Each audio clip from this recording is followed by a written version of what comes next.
আমি স্মৃতি শুরু করছি একটি নতুন দিনের নতুন ভিডিও। আশা করি সকলে খুব ভালো আছো আর তোমাদের ভালোবাসায় আমিও ভীষণ ভালো আছি। এর আগের দিন বাবার বাড়ি থেকে একটি ব্লগ তোমাদের সাথে শেয়ার করেছিলাম। আজ তার পরের দিন দুপুরে রান্নাবান্না থেকে ভিডিওটি শুরু করেছি। আজকের মেনুতে রয়েছে পোলাও, তার সাথে মাংস, টমেটো আমসত্ত্বর চাটনি এবং তার সাথে ফুলকপির পাকোড়া এবং বেগুনি। বৌদি রান্না করছে পোলাও, অন্যদিকে মাংসটা এখনও রান্না হয়নি, ম্যারিনেট করে রেখে দিয়েছে। পোলাওয়ের চালটা ভাজাভাজি করে এর মধ্যে গরম জল দিয়ে দিল, তারপর পোলাওটা হতে থাকবে, অন্যদিকে মাংসটা তখন করে নেবে। একটা বড় কড়াইয়ের মধ্যে পোলাও রান্না করছে। যেহেতু বাড়িতে লোক সংখ্যাও অনেকজনই রয়েছে, তাই পোলাওয়ের পরিমাণটাও বেশি করতে হচ্ছে। পোলাও বানানোর ক্ষেত্রে আমিও বেশিরভাগ সময় কড়াই ব্যবহার করি, তবে মামনি মানে আমার শাশুড়ি মা, উনি আবার হাঁড়িতেই পোলাও রাঁধেন আর উনি অসাধারণ পোলাও বানান। অন্যদিকে যে যেটাতে স্পেশালিস্ট আর কি, বৌদি রান্নাঘর ছেড়ে দিয়েছে, এবার মা এসেছে ভাজাভুজি করতে। এই যে ফুলকপির পাকোড়াগুলো তৈরি হচ্ছে। টপ করে একটা পাকোড়া আমি হাতে তুলে নিয়েছি। আমার আর কাজ কি, এই ঘুরছি ফিরছি আর খাচ্ছি। ফুলকপির পাকোড়া ভাজার পর মা বেগুনিগুলো ভেজে নেবে আর তারপর আমরা দুপুরের লাঞ্চটা সেরে নেব। বিকেলে আমরা একটু বেরোবো, কাছেই রয়েছে রামকৃষ্ণ মিশন, সেখানেই আমরা যাচ্ছি। আমি, মা, দিদি আর আমাদের 2 ছেলে। আর আমি যেখানে যাব আমার সাথে তোমরা তো থাকছোই।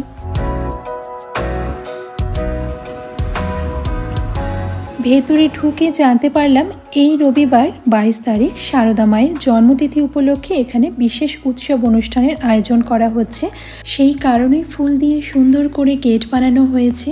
মন্দিরে রং করে আবার নতুন করে তোলা হচ্ছে আর চারিদিক সুন্দর করে সাজিয়ে পরিবেশটাকে আরও সুন্দর করে তোলার চেষ্টা করছে।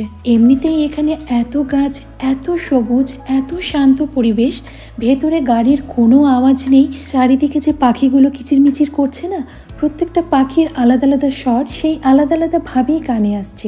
এতটাই শান্ত, স্নিগ্ধ, সুন্দর পরিবেশ।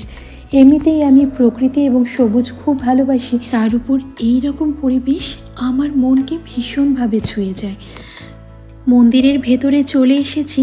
এখনও তো সন্ধ্যা আরতির সময় হয়নি, তাই গ্রিলের গেটটা লাগানো রয়েছে। শ্রী রামকৃষ্ণ পরমহংস দেবের সাথেই রয়েছেন স্বামী বিবেকানন্দ এবং মা সারদা দেবী। আর কিছুক্ষণ বাদেই শুরু হবে সন্ধ্যা আরতি। একটু বাইরে বেরিয়ে এলাম। চারিদিকে ফুলের গাছগুলো এত সুন্দর লাগিয়েছে। সবে চারাগুলো লাগিয়েছে, এখনও ছোট ছোট রয়েছে, আর অন্যদিকের চারাগুলোতে এখনও ফুল আসেনি। আর কয়েকটা দিন পর গাছগুলো একটু বড় হয়ে যাবে আর ঝেঁকে যখন ফুল আসবে না, তখন এই জায়গাটা দেখতে মনে হবে একটা ফুলের চাদর পাতা রয়েছে। প্রচুর জবা গাছ রয়েছে আর প্রত্যেকটা গাছে অসংখ্য ফুল ফুটে রয়েছে। আর এই হচ্ছে এই মিশনের হোস্টেল, যেখান থেকে প্রত্যেক বছর দারুণ সব মেধাবী ছাত্র আমরা পাই। আমার শহরের বুকে রয়েছে মহানন্দা নদী, মিশনের খুব কাছেই রয়েছে, তাই ভাবলাম চলো তোমাদেরকে একবার আমার শহরের নদীটিকেও দেখিয়ে দিই। ভিডিওটি যারা যারা দেখছো তাদের মধ্যে কেউ কি আমার শহরের আছো? যদি থাকো তাহলে তোমার নাম এবং কোন শহরের কথা বলছি সেটা লিখে চটপট কমেন্টে পাঠিয়ে দাও তো। বাড়ি যাওয়ার পথে ঢুকলাম একটা বেকারিতে। দিদি কিছু কিনবে হয়তো, সেই জন্য বললো যে চল বেকারিতে যাব একটু। ও দিকটায় কেনাকাটা করছে আর আমি একটু পেস্ট্রির দিকটায় চলে এসেছি।